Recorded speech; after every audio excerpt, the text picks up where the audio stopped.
How to enable 5G on Xiaomi phone. Hello everyone, welcome to this channel. I'm Emily and I'm here to help you out today. So without any delay, let's get started. So first of all, launch the settings application on your device over here. As you tap on settings of the device, scroll down to SIM cards and mobile networks. Now tap on SIM cards and mobile networks. It will lead you to a new page where you'll be able to see your SIM cards.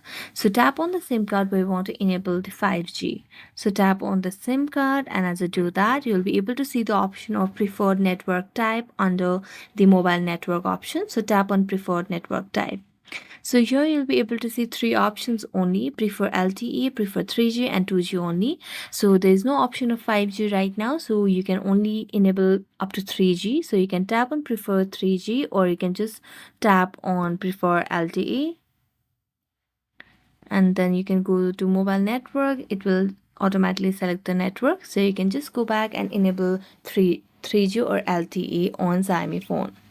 So thank you so much for watching this video. See you next time.